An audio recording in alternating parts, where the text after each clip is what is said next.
నా పేరు లలిత అండి. మా బాబు Uday Kiran 67 rank.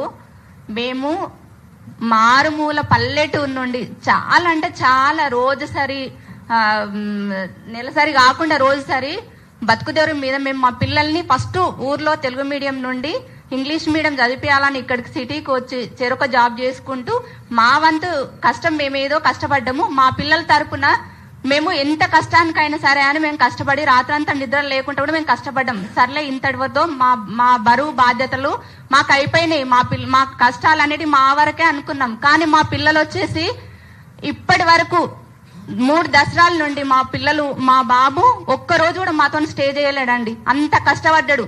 Day and night బాబు తిన్నాడా పడుకున్నాడా ఇదే టెన్షన్ మాకు. వాళ్ళు ఒక గోల్ అనుకున్నారంటే ఆ గోల్ సాధించాలని ఎన్ని నిద్రలేని రాత్రులు గడిపారో, ఎంత ఉపవాసాలు ఉన్నారో, ఎంత కష్టపడ్డారో అది మాకు కళ్ళ నిండా మేము వీడియో కాల్ చేసి మేము చూసినాం. ఒక్కొక్క రోజు 2కి 3కి రేపు ఎగ్జామ్ అనగా ఇంకా అదేంది కోచింగ్ సెంటర్లో అశోక్ నగర్ లో ఉన్నప్పుడు కూడా చాలా చాలా రాజకీయాల తరపున ఇది పెట్టొద్దనో చేయొద్దనో వగేర ఏదైనా వైరల్స్ కావచ్చు, కానీ దాని ప్రభావం కూడా పిల్లల మీద చదువుకోకుండా డిస్టర్బెన్స్ అయింది. అయినా కూడా కోచింగ్ సెంటర్ల నుండి మా బాబు బయటకు రాలేడు. తన జీవితం ఏంది, తన పట్టుదల ఏంది, తన కృషి ఏంది అని తను మాత్రం స్ట్రాంగ్ గా ఉన్నాడు. అన్ని డిస్టర్బెన్స్ మధ్యన ప్రిలిమ్స్ ఒకసారి మీరు పెట్టిన తర్వాత గత ప్రభుత్వము ముందు ప్రభుత్వం పెట్టిన తర్వాత కూడా దానికి ప్రిలిమ్స్ లో ఏదో జరిగింది, అవకతవకలు జరగాలంటే ఎవరో చేసిన పాపానికి మా పిల్లలు బలైనరు. సరే అప్పుడు కూడా పిల్లలకు అంత మెరిట్ లిస్ట్ లో వచ్చినాక కూడా వాళ్ళ మైండ్ అనేది డైవర్ట్ కాకుండా సెకండ్ ప్రిలిమ్స్ పెట్టారు. అప్పుడు క్వాలిఫై అయ్యారు. అప్పుడు తమ్ము లేదన్నారు. అంతా ఎవరి మిస్టేక్స్, పిల్లల మిస్టేక్స్ కాదు కదా. అది కూడా తన్నుకొని బయటపడ్డారు. 3rd ప్రిలిమ్స్ కు క్వాలిఫై అయినారు. మెయిన్స్ రాశారు. మెయిన్స్ ముంగట కూడా చాలా డిస్టర్బెన్స్ లు వచ్చాయి. అయినా కూడా వాళ్ళు కాన్ఫిడెన్స్ తగ్గకుండా చాలా కష్టపడి కృషితోని వాళ్ళు పట్టుదలతో మెయిన్స్ రాశారు. మెయిన్స్ రాసినా కూడా అప్పుడు రిజల్ట్ వచ్చినప్పుడు ర్యాంక్ వచ్చినప్పుడు ఎవ్వరు ఏం మాట్లాడని వాళ్ళు తీరా ఇప్పుడు మెడికల్ అన్నీ అయిపోయి తీరా జాబ్ లో జాయిన్ అయ్యే ముందు ఇలా అయింది అలా అయింది అని అపోహలు రావడము, ఒకరి మీద ఒకరు రాజకీయ పరంగా స్వార్థపరంగా రాజకీయ నాయకుల స్వార్థపరంగా ఇలాంటి ఇష్యూస్ తేవడము పిల్లల జీవితాలను అన్యాయం చేసినట్టయితే ఒక పిల్లల భవిష్యత్తు ఆలోచించండి. తల్లిదండ్రులది మాది సగం జీవితం అయిపోయింది. మా బరువు బాధ్యతలు అనేది పిల్లల జీవితాన్ని ముందు ఫ్యూచర్ లో వాళ్ళు అనేది కాన్ఫిడెన్స్ గా చదివి ర్యాంకు సాధించినప్పుడు మా బాబుని ఊరికి తీసుకెళ్లి అక్కడ ఎప్పుడో చిన్నప్పటి నుండి తీసుకొచ్చినా గానీ ఊరికి తీసుకెళ్లి రాజకీయ నాయకులు గాని ఊర్లో ఉన్న వాళ్ళు గాని మండల్ వాళ్ళు గాని అందరూ మా బాబుని ఆదర్శంగా తీసుకున్నారు. ఎందుకు అంటే పలానా బాబు పలానా ఉదయ్ కిరణ్ ఇక పలానా ఆంటీ వాళ్ళ బాబు అతను అంత కష్టపడ్డాడు, వాళ్ళ అమ్మ నాన్న కష్టపడ్డాడు, అట్లా చదివి కష్టపడి ఇంత ర్యాంక్ తెచ్చుకుండు బాబా అని 10th ఎగ్జామ్స్ అయిపోయిన పిల్లల్ని కూడా పిలిచి మరి వాళ్లకు పరిచయం చేసిండ్రు. ఇలా కష్టపడండి, ఇలా చదవండి, ఇలా మార్కులు తెచ్చుకోండి, ఒక మన వ్యవస్థకు అనేది మార్చుదాము అని. ఈ పిల్లలు కూడా మార్చుదాం మన వ్యవస్థ అనేది కొంచెం క్రమశిక్షణలో కొద్దిగా మార్చుదామన్న ఉద్దేశంతో వీళ్ళు ఎంతో కసితో పట్టుదలతో ఈ ర్యాంకు సాధిస్తే తీరా వాళ్ళు రేపు ఆ కుర్చీలో కూర్చోక ముందే వాళ్ళకు నిరాశలు ఎదురవుతుంది. అసలు వాళ్ళు రేపు జాయిన్ అయినా కూడా వాళ్ళంతా పట్టుదలతో ఉంటారా చెప్పండి? తినే అన్నాన్ని నోట్లోకి పోయే ముందు కింద పడేసినట్టు అయిపోతుంది వాళ్ళకు. చెప్పండి, అది వేరుకొని తిమ్మంటారా?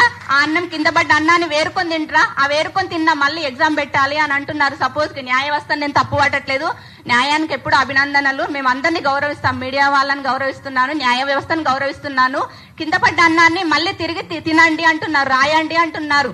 3 సార్లు ప్రిలిమ్స్ రాసి మెయిన్ ఎగ్జామ్స్ రాసి రిజల్ట్ వచ్చి ర్యాంక్ వచ్చి మెడికల్ అయిన తర్వాత నమ్మకం లేనిది రేపు ఎగ్జామ్ పెట్టి నమ్మకము మళ్ళీ ఎగ్జామ్ పెట్టి క్వాలిఫై అయినాక నమ్మకం ఉంటుందని గ్యారంటీ అని చెప్పండి.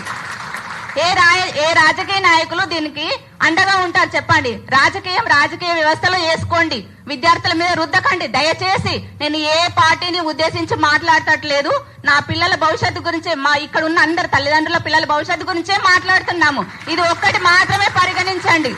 మీరు ఏ పార్టీలు ఏంటి అని నేను ఎవరిని తప్పు పట్టట్లేదు. నేను నా బాధతో నా పిల్లలు ఇక్కడ ఉన్న ప్రతి ఒక్క పిల్లలు తల్లిదండ్రుల బాధతో అంటారు. 3 కోట్లు అంటున్నారు. 3 కోట్లు కాదు 30 లక్షలు కూడా బ్యాంక్ బ్యాలెన్స్ చూపించండి.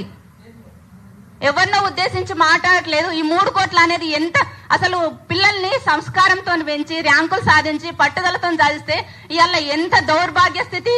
3 కోట్లు పెట్టి ఎగ్జామ్ వచ్చిండు, జాబ్ వచ్చింది అంటే అది ఎంత తలదించుకోలేని పరిస్థితి. రోడ్డున పడ్డట్టు అనిపిస్తుంది. తప్పు చేసి రోడ్డు పడినట్టు కాదు, ర్యాంకు తెచ్చుకొని మా పిల్లలు మేము రోడ్డు పడినట్టు అనిపిస్తుంది. మా బాధలు అర్థం చేసుకోండి. ఈ విషయాన్ని మీరందరూ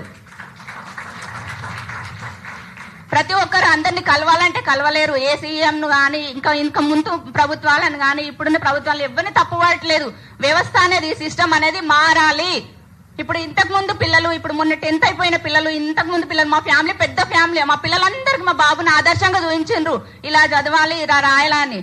రేపు పిల్లలు ఏమనుకుంటారు, మా బాబుకి జాబ్ వచ్చినా కూడా గవర్నమెంట్ జాబ్ అనేది నమ్మకం పోతుంది. గవర్నమెంట్ జాబ్ నెక్స్ట్ నోటిఫికేషన్ పడ్డాక ఇంతమంది అటెంప్ట్ చేస్తారన్న గ్యారంటీ నాకు లేదు. అలా బాధ అనిపిస్తుంది. ఎందుకంటే ర్యాంక్ వచ్చి మెడికల్ అయ్యి అన్నయ్య ఇంకా కూడా జాబ్ వస్తుందని గ్యారంటీ లేదు. రేపు నోటిఫికేషన్ పడ్డాక కూడా వీళ్ళు రాస్తారని గ్యారంటీ ఏముంది? వాళ్ళకి నమ్మకం ఉంటుందా? ఫిజికల్ గా వాళ్ళు స్ట్రాంగ్ ఉంటారా? ఇది 4th time, prelims 3 times, mains 1 time, 4th time. వాళ్ళ మైండ్ అంత ఉంటుందా? కాన్ఫిడెన్స్ కోల్పోరా? ఎందుకు ఇవన్నీ? ఎందుకు? పిల్లల భవిష్యత్తును ఆలోచించి మాట్లాడుకోండి. ఆలోచించి ఏదన్నా ఉంటే ఆచి చూసి 100% ప్రూఫ్ అనేది చూసుకొని పిల్లల మీద కానీ ఎగ్జామ్ మీద కానీ మీరు మాట్లాడండి. అనవసరంగా ఏదో వాళ్ళు వీళ్ళు నలుగురు కూర్చొని ముచ్చట పెట్టుకున్నట్టుగా నిందలేయకండి. 3 కోట్లు అని నింద భరించలేకపోతున్నాం. ఒక్కొక్కరిని ఎవరినో మీరు 3 కోట్లు పెట్టారంట కదా, మీరు కొన్నారట కదా, అమ్మారంట కదా, ఆ అవమానానికి సెన్సిటివ్ పిల్లలు అయితే వాళ్ళు ఏమైనా చేసుకుంటే ఎట్లుంటది? కనీసం అనే వాళ్ళకు లేదు ఆ ఆలోచన. పడ్డ వాళ్ళకి ఎంత బాధ అనిపిస్తుంది చెప్పండి. కొంచెం చూసుకొని మాట్లాడండి. పిల్లల భవిష్యత్తు గురించి ఈ విషయం అనేది రేపు ముందు తరానికి ఇలాంటి పిల్లల్ని తయారు చేయాలంటే తయారు చేయలేరు. ఏ సాఫ్ట్వేర్ ఫీల్డ్ లో అయినా హాయిగా జాబ్ వస్తుంది అనుకుంటారు. గవర్నమెంట్ ఎంప్లాయీస్ ని ఎవరు తీర్చిదిద్దలేరు. ఇంత కాన్ఫిడెన్స్ తగ్గిపోతుంది, పిల్లల్లో తగ్గిపోతుంది, తల్లిదండ్రులకు తగ్గిపోతుంది. అందరికీ థ్యాంక్స్.